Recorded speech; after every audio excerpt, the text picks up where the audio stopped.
नाज़रीन, किस्त का आगाज केरक से होता है, जहां बालन किले के बाहर सलाहुद्दीन के साथियों का मुंतजर होता है। इतने में मैला आकर बताती है कि यारुकी को गिरफ्तार कर लिया गया है और जातलियून उस गुदार को ढूंढ रहा है जिसने उसे अंदर आने दिया। बालन मैला से कहता है कि वो शमाल से सरंग में दाखिल होगा, किसी भी हंगामी सूरत हाल के बारे में उसे आगाह किया जाए। इधर काहिरा में रकीफ सलाहुद्दीन से कहता है कि अपने साथियों के लिए उसे इमारले के हवाले कर दिया जाए। बोरो के पूछने पर वो बताता है कि उसके बगैर इमारले की शादी बाजंतीनी शहंशाह की भांजी मारिया से मुमकिन नहीं। वजीर के हुक्म पर रकीफ को कटहरे से हटा लिया जाता है, जिस पर बोरो गुस्से से कल्हाड़ा तख्ते पर दे मारता है। सलाहुद्दीन के पूछने पर काजी फाजिल बताते हैं कि मलिक मौदूद की खबर सुल्तान को दे दी गई है। उसी लम्हे यारुकी के सिपाही सलाहुद्दीन को कैरक की सूरत हाल के बारे में आगाह करते हैं, जिस पर सलाहुद्दीन इमारले के नाम पैगाम भेजते हैं कि उनके साथियों को तकलीफ देने की सूरत में रकीफ की लाश कुद्स की दीवारों पर लटकी मिलेगी। वहां खलीफा सिपाहियों से कहता है कि रकीफ की जीत के जश्न की तैयारियां की जाएं। इतने में सलाहुद्दीन पहुंचते हैं और कहते हैं कि जश्न की बजाय रकीफ के लिए थोड़ा सा हलवा काफी है, क्योंकि वो कैद में है और फातमी रियासत आखिरी सांसें ले रही है। उस पर खलीफा कहता है कि फातमी रियासत हमेशा से यजीद से लड़ती आई है। सलाहुद्दीन जवाब देते हैं कि उस खबीस का नाम लेकर वो अपने मुंह में खाक नहीं भरते। उनकी अहले बेत से मोहब्बत की गवाह जमीन आसमान के दरमियान हर चीज है, जिस पर खलीफा कहता है कि उन्होंने अजान में तब्दीली क्यों की। सलाहुद्दीन बताते हैं कि वो हजरत अली अलैहिस्सलाम के पैरोकार हैं। जो तब्दीली इमाम हसन अलैहिस्सलाम ने की,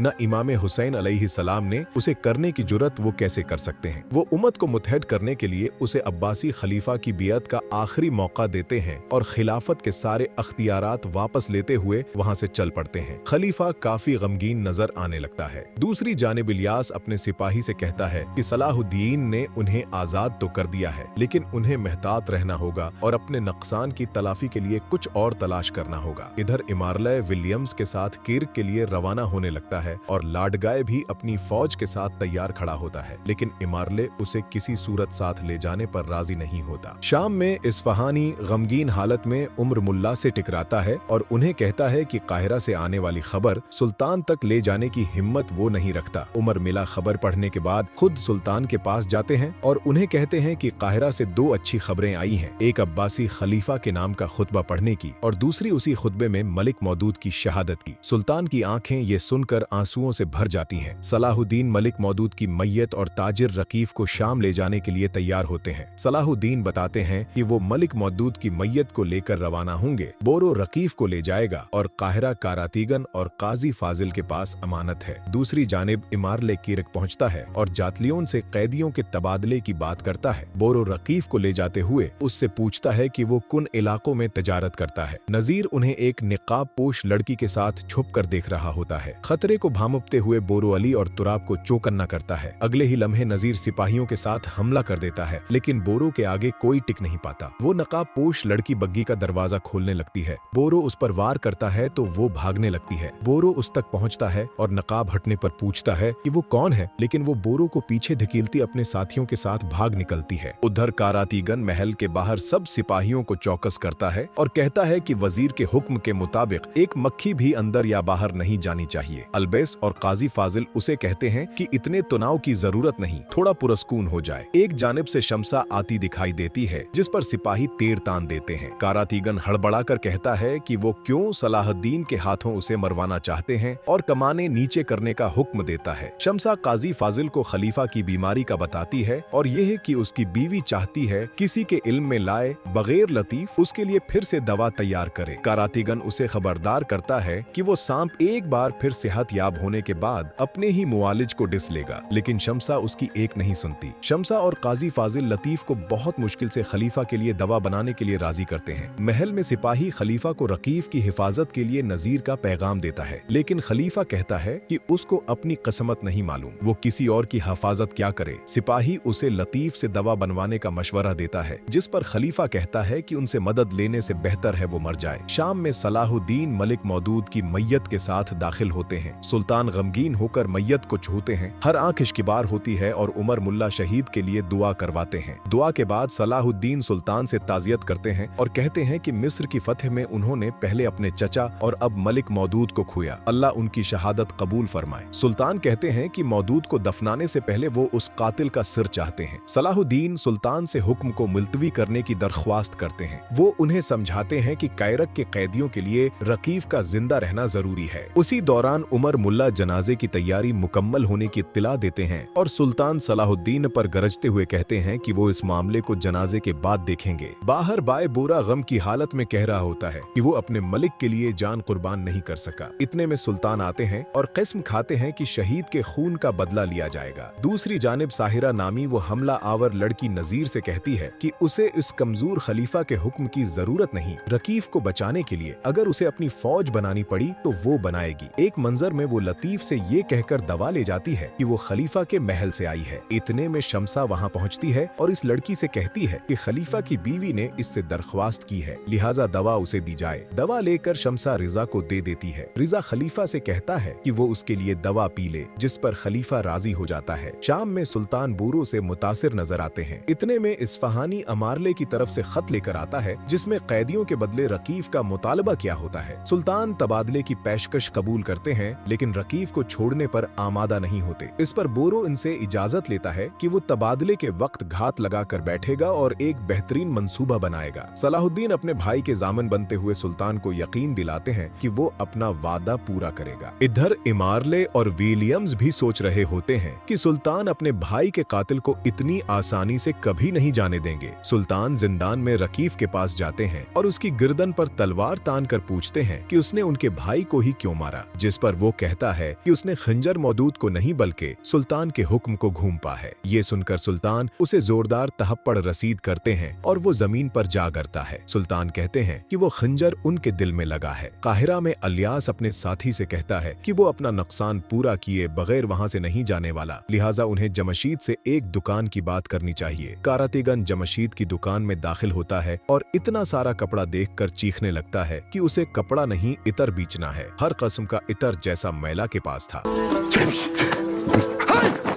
इतने में अलियास दाखिल होता है और उसे तलवार और जरा बनाने के लिए फौलाद ला कर देने की पेशकश करता है। कारातीगन कहता है कि वजीर उसे काहिरा में तुजारत नहीं करने देंगे, लेकिन जब अलियास उसे ढेर सारे पैसों का लालच देता है तो वो मान जाता है। कुद्स में लाडगाए बाल्डुइन के साथ बातचीत कर रहा होता है कि सबीला वहां पहुंचती है और बाल्डुइन को वहां से भेजकर दो टूक कहती है कि वो उसके बाप के तख्त का लालची है, जिस पर लाडगाए कहता है कि वो तख्त के साथ साथ उसे भी चाहता है। सबीला उसे बड़े अंजाम की तंबी करके वहां से चली जाती है। वहां अपने दोनों बेटों को एक साथ देखकर फातिमा खातून खुशी से फूले नहीं समाती और उन्हें दुआएं दे रही होती हैं। इतने में खलील खबर देता है कि सब तैयार है, जिस पर सलाहुद्दीन बोरो से कहते हैं कि जो जिम्मेदारी उसने ली है वो बहुत एहतियात से पूरी करे। वो दोनों अपनी माँ से मिलकर रवाना हो जाते हैं। इधर जातलियून कैदियों को रहा करते हुए सलाहुद्दीन के लिए नाजीबा अल्फाज इस्तेमाल करता है, जिस पर सब साथी भड़क उठते हैं। इमारले कैदियों को ले जाते हुए जातलियून से कहता है कि सलाहुद्दीन के हाथ एक खाली बग्गी के सिवा कुछ नहीं आएगा। पीछे खड़ी मैला उनका सारा मंसूबा सुन लेती है और एक सुराय में जाकर बालिन को रकीफ की गिरफ्तारी से लेकर कैदियों के तबादुले तक की सारी दास्तान सुनाती है। बालिन को यह जानकर खुशी होती है कि सुल्तान नूरुद्दीन को देने के लिए अब उसके पास अहम मालूमात हैं। दूसरी जानिब शाम में सुल्तान को परेशान देखकर सलाहुद्दीन उन्हें एक बार फिर बोरो की काबिलियत का यकीन दिलाते हैं कि रकीफ का सर जल्द ही उनके हुक्म के मुताबिक जमीन पर होगा। सुल्तान कहते हैं कि उन्हें सलेबियों से गद्दारी की तवक्को है, लिहाजा बोरो को मुहतात रहना चाहिए। सलाहुद्दीन बोरो को बालिन के बारे में भी बताते हैं। इधर पंजरे से रकीफ सुल्तान की दी हुई आजादी पर शुक्रिया अदा करता है, जिस पर वो गुस्से से उसको घूरने लगते हैं। तबादले के मकाम पर सुल्तान सलाहुद्दीन से कहते हैं कि किसी भी किस्म की गड़बड़ की सूरत में वो उसके जिम्मेदार होंगे और रकीफ को बुलाकर कहते हैं कि उनके भाई का बदला अभी बाकी है। इतने में इमारले वहां पहुंचता है और कैदियों का तबादला होता है। बोरो दौर से ये सारा मंजर देख रहा होता है। तुराब उसे खोया हुआ पाकर उसकी परेशानी की वजह पूछता है, जिस पर बोरो वो लम्हा याद करता है जब वो रकीफ को लेने जिंदान में गया था और उसके गले में एक हार देखकर उसे दबोच लिया था। बोरो के शदीद दबाव डालने पर रकीफ ने बताया था कि उसने एक कैदी का सौदा किया था और वो हार उससे छीन लिया था। अली और तुराब के इसरार पर बोरो उन्हें कहता है कि वो जल्द जान जाएंगे कि उसके दिमाग में क्या चल रहा है। इधर रकीफ इमारले का शुक्रिया अदा करते हुए मारिया की सूरत में एहसान चुकाने का वादा करता है और साथ ही नूरुद्दीन के उस पर दोबारा हमले का खदशा जाहिर करता है। उस पर इमारले बताता है कि उसकी बग्गी एक खाली बग्गी से बदल दी जाएगी। दूसरी जानिब यारूकी सुल्तान के सामने शर्मंदा दिखाई देता है कि वो कैदियों को बचाने गया और खुद कैद हो गया। सुल्तान उसे नजरअंदाज करते हुए इस जगह जाने का हुक्म देते हैं जहां वो बूरो से दोबारा मिलेंगे। एक मंजर में जातल्यून एक बग्गी को लेकर कैरक की तरफ बढ़ता नजर आता है और दूसरी तरफ रकीफ बग्गी में बैठा होता है कि कुछ हलचल होती है। बाहर झांकने पर उसे हर तरफ लाशों के अंबार नजर आते हैं। बूरो बग्गी खोलकर उसे बाहर निकालता है और कहता है कि उसका हिसाब अभी बाकी है। उधर जातल्यून खाली बग्गी को ले जाते हुए अपने कमांडर से कहता है कि उसकी तवक्को के बरयक्स कोई उनके पीछे नहीं आया। दूसरी जानिब सुल्तान बोरू के मुंतजिर होते हैं कि बालिन वहां पहुंचता है और हैरानी से सुल्तान से पूछता है कि वो कुद्स के रास्ते को छोड़कर यहाँ क्या कर रहे हैं, जिस पर बालिन वो लम्हा याद करता है जब उसका सामना बोरू से हुआ था। ये जानकर कि वो सलाहुद्दीन का भाई है, उसने सलीबियों की चाल के बारे में उसे आगाह किया कि रकीफ जिस बग्गी में है वो कुद्स के रास्ते में है और वो खाली बग्गी के इंतजार में खड़ा है। सलाहुद्दीन कहते हैं कि उसका मतलब बोरू कुद्स के रास्ते पर है, लेकिन सुल्तान कुछ शक में पड़ जाते हैं। सलाहुद्दीन अय्यूबी की लगातार इक़सात देखने के लिए कमेंट्स में हलाल रिकैप्स लिखें और चैनल को लाइक और सब्सक्राइब करना मत भूलें।